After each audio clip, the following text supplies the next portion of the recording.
Weight loss ஜர்னியில் இருக்க எல்லாருமே ஒரு கட்டத்தில் இந்த ஸ்டேஜில் வந்து மாட்டிக்கிடுவோம்.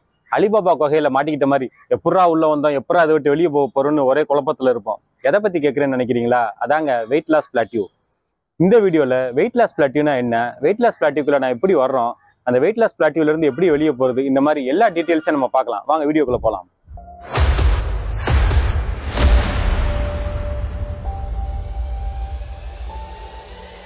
போன வீடியோவில் நம்மளோட சப்ஸ்கிரைபர் ஒருத்தவங்க ஃபேட் லாஸ் பிளாட்டியூ பற்றி கேட்டிருந்தாங்க.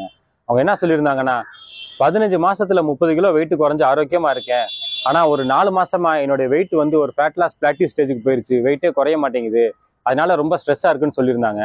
நிறைய பேருக்கு இந்த மாதிரி டவுட் இருக்குங்கிறதுனால இந்த வாரம் நம்ம ஃபேட் லாஸ் பத்தியும் ஃபேட் லாஸ் பிளாட்டியூ பத்தியும் கொஞ்சம் டீட்டெயிலா பார்த்துருவோம்.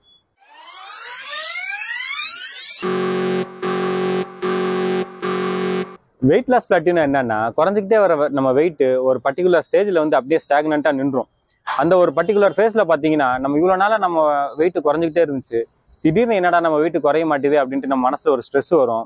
நிறைய பேர் என்ன பண்ணுவோம் அப்படின்னா, என்னடா நம்ம வெயிட் இதுக்கு மேல குறையாது போல அப்படின்னு சொல்லி நம்ம இது வரைக்கும் பண்ணிட்டு இருந்த வெயிட் லாஸ் மெஷர்ஸ் எல்லாத்தையும் விட்டுட்டு திருப்பி நம்ம பழைய ரொட்டீனுக்கு போக ஆரம்பிச்சிருவோம். அதனால வெயிட் லாஸ் பிளாட்டியூ அப்படிங்கிறது என்ன அப்படிங்கிறது தெரிஞ்சுக்கிறது ரொம்ப முக்கியம். நம்ம பாடியில வெயிட் லாஸ் ஆகும்போது என்ன ஆகும்னா, குறிப்பா நம்மளுடைய ஃபேட் நம்ம உடம்புல இருந்து கம்மியாகும். ஃபேட்டோட டென்சிட்டி ரொம்ப கம்மி. அதாவது ஃபேட் வந்து தண்ணியில மிதக்கக்கூடிய ஒரு பொருள். டென்சிட்டி கனமா இருக்கிற பொருள் என்னைக்குமே தண்ணிக்கு கீழே போயிடும். ஸோ ஃபேட் வந்து தண்ணியில மிதக்குது அப்படின்னா என்ன அர்த்தம்னா, கொஞ்சமா ஃபேட் இருந்தாலும் அது பார்க்கறதுக்கு சைஸ்ல பெருசா தெரியும். ஸோ நம்ம மசில்ஸ் வந்து எப்பவுமே சைஸ் கம்மியா இருக்கும், ஆனால் அதோட வெயிட் வந்து ஜாஸ்தி. ஆனா நம்மளுடைய ஃபேட் வந்து சைஸ் பெருசா இருக்கும், ஆனால் அதோட வெயிட் ரொம்ப கம்மி. ஸோ நம்ம 1 கிலோ ஃபேட் குறையிறோம்னு வச்சுக்கோங்களேன், நம்ம பாடியில வந்து அது பயங்கரமான டிஃபரன்ஸ் தெரியும். நம்ம வெயிஸ்ட் சின்னதாகும், நம்ம பேண்ட் லூஸ் ஆகும், நம்ம உடம்புல வந்து பார்க்கும்போதே டிராஸ்டிக்கா ரொம்ப மெலிச்சிட்டீங்களே அப்படின்னு கேட்குற அளவுக்கு இருக்கும். ஆனா நம்ம உடம்புல 1 கிலோ மசில் கூடுச்சு அப்படின்னா நமக்கு எந்த வித்தியாசமுமே தெரியாது. எதுக்காக நான் இதை சொல்றேன் அப்படின்னா, எப்பவுமே ஃபேட் லாஸ் ப்ராசஸ்ல நம்ம உடம்புல மசிலும் இன்க்ரீஸ் ஆக ஆரம்பிக்கும். ஃபேட் குறைஞ்சிக்கிட்டே இருக்கும்போது நம்ம உடம்புல கொஞ்சோண்டு மசில் இன்க்ரீஸ் ஆனாலும் நம்மளோட வெயிட்ல டிஃபரன்ஸ் தெரியாது. ஏன்னா இவ்வளோ ஃபேட் குறைஞ்சிருக்கிற இடத்துல இவ்வளோண்டு மசில் இன்க்ரீஸ் ஆயிருக்கும், ஆனா அதுக்கான நம்மளோட வெயிட் பார்த்தீங்கன்னா ஸ்டாண்டர்டா இருக்கிற மாதிரி தான் தெரியும். ஸோ அதை வந்து நம்ம சில நேரங்கள்ல நம்ம வெயிட் லாஸ் வந்து ஒரு பிளாட்டியூக்கு வந்துருச்சு, அதாவது நம்ம வெயிட் லாஸ் ஆகலை அப்படின்னு நம்ம தப்பா நினைச்சுக்கிறோம். ஸோ வெயிட் லாஸை பத்தி தெரிஞ்சுக்கிறதுக்கு முன்னாடி நம்ம உடம்புல ஃபேட் எப்படி குறையுது, அதுக்கு தகுந்த மாதிரி மசில் எப்படி கூடுது, இந்த மாதிரி நம்ம பாடி கம்போசிஷன்ஸை பத்தி தெரிஞ்சுக்கிறது ரொம்ப ரொம்ப முக்கியம். ஏன்னா நம்ம வெயிட் லாஸ் பிளாட்டியூவையும் மசில் கெயினையும் பல நேரங்களில் குழப்பி நம்ம அதிகமான ஸ்ட்ரெஸ்ஸுக்கு ஆளாயிரும். நம்ம வீட்டில் இருக்கிற சாதாரண வெயிங் மிஷின் மூலியமா நம்ம உடம்புல ஃபேட்டு கூடுதா இல்லை மசில் கூடுதா அப்படிங்கிற டீட்டெயில்ஸ்லாம் நம்மளால தெரிஞ்சுக்க முடியாது. அந்த மாதிரி டீட்டெயில் தெரிஞ்சுக்க பாடி ஃபேட் அனலைசர்னு ஒரு மிஷின் இருக்கு. உங்க ஏரியாவில் ஏதாவது பெரிய ஜிம் இருந்தால் கண்டிப்பா அந்த ஜிம்களில் அந்த மாதிரி மிஷின் வச்சிருப்பாங்க. நீங்க 1 மாச கேப்ல 2 தடவை ரீடிங் எடுத்தீங்கன்னா உங்க உடம்புல ஃபேட்டு கூடுதா குறையுதா, மசில் கூடுதா குறையுதாங்கிற மாதிரி டீட்டெயில்ஸ் எல்லாம் இன்னும் கொஞ்சம் அக்யூரேட்டா நம்ம தெரிஞ்சுக்க முடியும். நம்ம ஒவ்வொருத்தர் உடம்புக்கும் ஒரு செட் பாயிண்ட்னு ஒன்று இருக்குங்க. நம்ம 30-40 வருஷமா நம்ம க்ரோ ஆகிக்கிட்டே இருக்கோம். நம்மளுடைய வளர்ச்சிக்கு ஏற்ற மாதிரி நம்ம உடம்புடைய செட் பாயிண்ட் மாறிக்கிட்டே இருக்கும். உதாரணத்துக்கு ஒரு ஆள் வந்து ஒரு 80 கிலோ இருக்காருன்னு வச்சுக்கோங்க. ஆவரேஜா ஒரு 2-3 கிலோ வந்து அந்த 80 கிலோல இருந்து முன்ன பின்னா நம்ம உடம்புல வெயிட் மாறிக்கிட்டே இருக்கும். ஸோ 80ல இருந்து திடீர்னு ஒரு 76, 77 அந்த ரேஞ்சுக்கு போகலாம், 82, 83 அந்த ரேஞ்சுக்கு போகலாம். ஸோ இது வந்து என்னன்னா, நம்ம வெயிட் குறையும் போது நம்ம உடம்பு திருப்பி அந்த செட் பாயிண்ட்டை நோக்கி போக ஆரம்பிக்கும். நம்ம வெயிட் கூடும்போது மறுபடியும் நம்ம உடம்பே இன்டர்னலாக அந்த செட் பாயிண்ட்டை நோக்கி புஷ் பண்றதுக்கு ட்ரை பண்ணிக்கிட்டே இருக்கும்.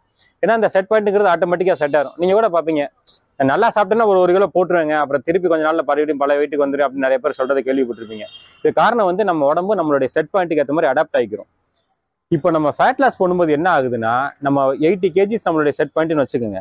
இப்போ திடீர்னு நம்ம வந்து ஒரு 70 கிலோ நோக்கி போகும்போது என்ன ஆகும்னா, நம்ம உடம்பு வந்து நினைக்கும், ஆகா நம்மளுடைய செட் பாயிண்ட் வந்து 80 kg ஆசே, அண்ட் இப்போ நம்ம அதை விட ரொம்ப கம்மியா போய்கிட்டே இருக்குமே, 74, 73, 72 வரும்போது நம்ம செட் பாயிண்ட் விட்டு நம்ம ரொம்ப தூரம் ஆயிட்டோம், அதனால நம்ம மறுபடியும் நம்ம செட் பாயிண்ட் நோக்கி போகும்னு நம்மளுடைய மெட்டபாலிசம் ரேட்டை குறைக்க ஆரம்பிக்கும், நம்மளோட பசியை தானா தூண்ட ஆரம்பிக்கும். ஏன்னா நம்ம உடம்புல ஆட்டோமேட்டிக்கா நம்ம பாடியோட வெயிட் வந்து 80 அப்படிங்கிறது செட் ஆயிருச்சு.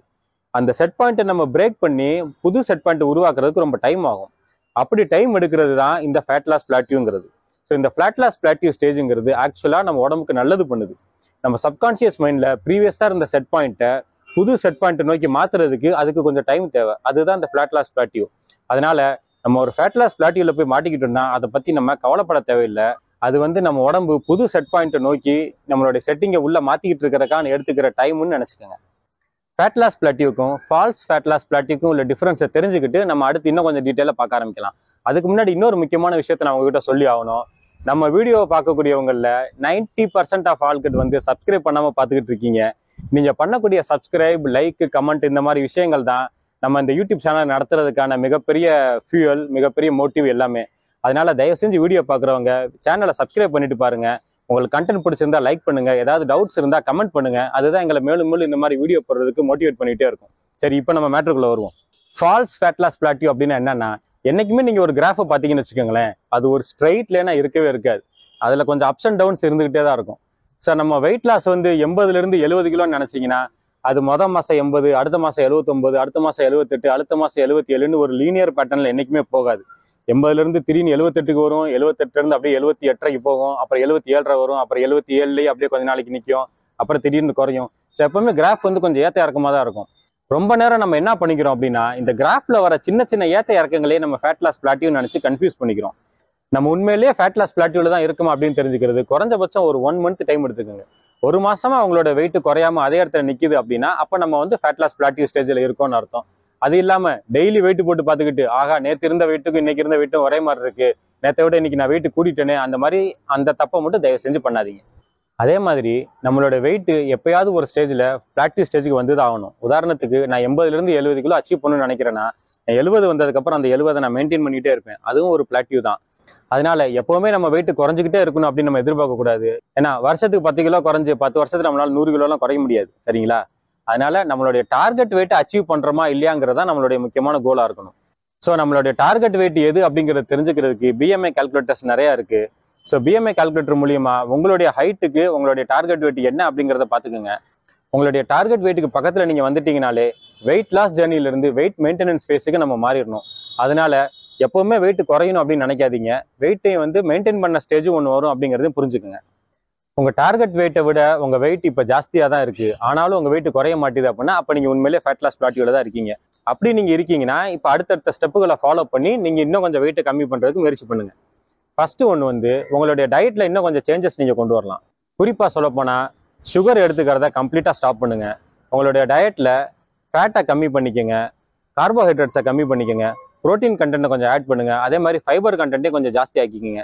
இந்த மாதிரி டயட்ல நிறைய சேஞ்சஸ் பண்றது மூலியமா உங்களுடைய ஃபேட் லாஸ் ஜர்னியை நீங்க மறுபடியும் கண்டினியூ பண்ண முடியும். அடுத்து உங்களுடைய ஒர்க் அவுட்ல 10% சேஞ்ச் ரூலை வந்து இம்ப்ளிமெண்ட் பண்ணுங்க. அதனால 10% சேஞ்ச் ரூல்னு கேட்குறீங்களா? நீங்க என்ன ஒர்க் அவுட் பண்றீங்களோ அதோட இன்டென்சிட்டியை ஒரு 10% இன்க்ரீஸ் பண்ணுங்க, அல்லது அந்த ஒர்க் அவுட் டியூரேஷனை ஒரு 10% இன்க்ரீஸ் பண்ணுங்க. நீங்க டெய்லி ஒரு 1 ஹவர் ரன்னிங் போறீங்க அப்படின்னா, ஒரு 10 நிமிஷம் உங்களுடைய ரன்னிங் டியூரேஷனை இன்க்ரீஸ் பண்ணுங்க. அல்லது நீங்க ஒர்க் அவுட் பண்றீங்கன்னா அந்த ஒர்க் அவுட்டோட இன்டென்சிட்டியை ஒரு 10% வந்து இன்க்ரீஸ் பண்ணிக்கோங்க. நீங்க டயட்டையும் கரெக்டாக ஃபாலோ பண்ணி உங்க ஒர்க் அவுட் இன்டென்சிட்டி இன்க்ரீஸ் பண்ணதுக்கு அப்புறமும் உங்களுக்கு வெயிட் லாஸ் ஆகலைன்னா, நீங்க ஒரு ப்ரொஃபஷனலை கன்சல்ட் பண்றது பெட்டர்.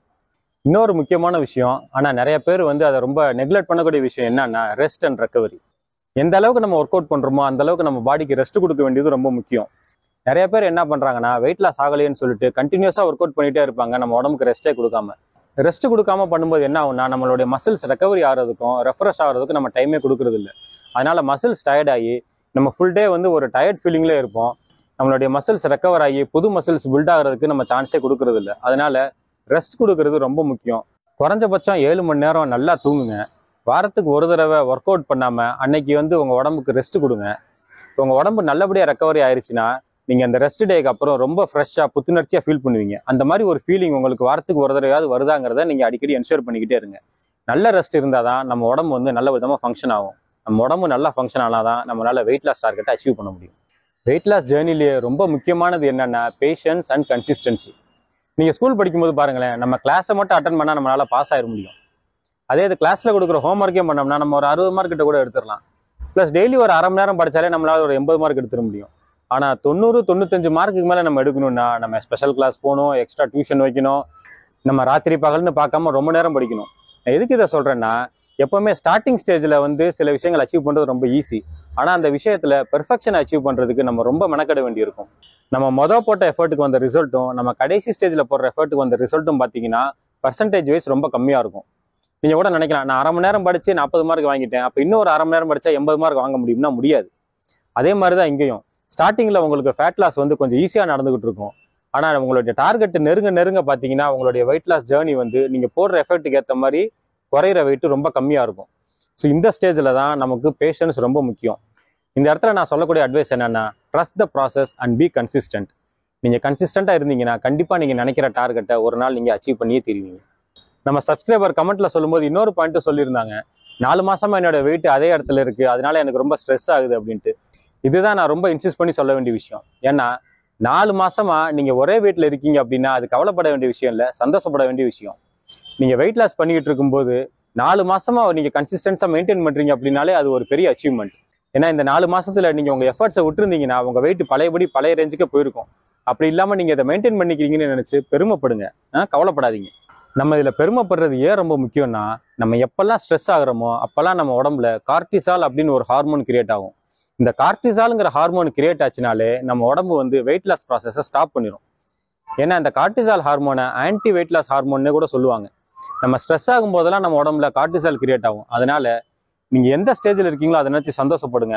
4 மாசமா நான் வெயிட் கூடாம இருக்கேனே அப்படிங்கிறத நினைச்சு பெருமைப்படுங்க. நீங்க இப்படி உங்களுடைய பாசிட்டிவ்ஸை நினைச்சு பெருமைப்பட்டீங்கனாலே உடம்புல ஸ்ட்ரெஸ் கம்மி ஆயிரும். ஸ்ட்ரெஸ் கம்மியாச்சுனாலே ஆட்டோமேட்டிக்காக வெயிட் லாஸ் ப்ராசஸ் ஸ்டார்ட் ஆகும். நீங்கள் நினச்ச டார்கெட்டை ரொம்ப ஈஸியாக அச்சீவ் பண்ணிடுவீங்க. வெயிட் லாஸ் பற்றியும் வெயிட் லாஸ் பிளாட்டிவ் பற்றியும் சில விஷயங்களை இந்த வீடியோவில் நீங்கள் தெரிஞ்சுக்கிட்டீங்கன்னு நான் நம்புறேன். வெயிட் லாஸ் ஜேர்னியில் உங்களுக்கு ஏற்பட்ட சில சுவாரஸ்யமான விஷயங்களை நம்மளோட கமெண்ட்ல ஷேர் பண்ணுங்க, நம்ம எல்லாரும் படித்து தெரிஞ்சுக்கிடுவோம். இந்த வீடியோ உங்களுக்கு பிடிச்சிருந்துச்சுன்னா லைக் பண்ணி மறக்காம உங்கள் ஃப்ரெண்ட்ஸ் கூடயும் ஷேர் பண்ணுங்க. Weight loss, health and fitness பற்றி உங்களுக்கு ஏதாவது டவுட் இருந்தால் கமெண்ட்ல கேளுங்க. அதை பற்றி அடுத்தடுத்த வீடியோஸில் நம்ம டீட்டெயிலாக டிஸ்கஸ் பண்ணலாம். இந்த மாதிரி நிறைய பயனுள்ள வீடியோஸ் பார்க்கறதுக்கு மறக்காம நம்ம சேனலை சப்ஸ்கிரைப் பண்ணிட்டு அப்படியே அந்த பெல் பட்டனை அமைக்கிருங்க. அடுத்த வீடியோவில் மீட் பண்ணலாம். பாய்.